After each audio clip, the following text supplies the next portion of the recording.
नमस्कार शेतकरी बांधवांनो, मी महाराष्ट्र राज्यातून कोल्हापूर जिल्ह्यातून करवीर तालुक्यातून आहे. आम्ही उन्हाळी भुईमूग केला शेंगांचा, म्हणजे शेंगदाण्याचा भुईमूग म्हणतो आम्ही. कोण मूग म्हणतं आहे, कोण भुईमूग म्हणतं आहे. आम्ही भुईमूग म्हणतो पश्चिम महाराष्ट्रामध्ये. करवीर तालुका गगनबावडा या साईडला. तर ह्या भुईमुगाला आम्ही 18-18-10 हे रासायनिक खत एक वेळ टाकायचो. ते आमच्याकडे पद्धत होती पहिल्यापासून.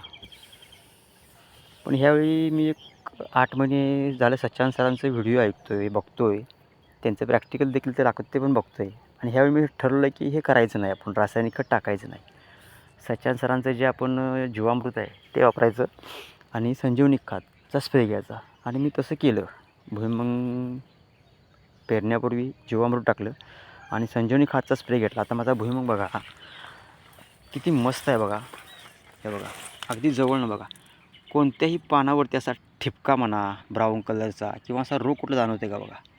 आणि किती पानं अशी तजेलदार हिरवीगार आहेत बघा.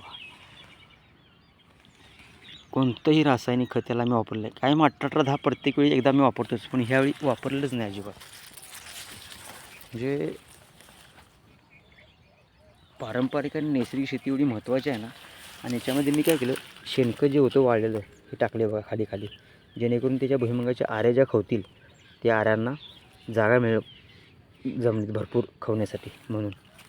हे बघा अजिबात म्हणजे अजिबात कुठेही पान तुम्हाला असं हे दिसणार नाही ब्राऊन कलरचं आहे. हे बघा हे ठिपके म्हणायचे असे ठिपके ना भरपूर असायचे. मग याच्यावर कोणतं तरी केमिकलची फवारणी घ्यायची, कुठंतरी काहीतरी शेती विश्वास केंद्रामध्ये सांगेल ते घ्यायचं. करपा पडला आहे, हे पडले ते पडले. पण आता बघा कुठं तरी शोधून पान तुम्हाला सापडेल, शोधून. ती बी रासायनिक फवारणी कोणतीही न घेता. म्हणजे किती महत्त्वाचं आहे बघा रासायनिक आणि पारंपरिक शेती.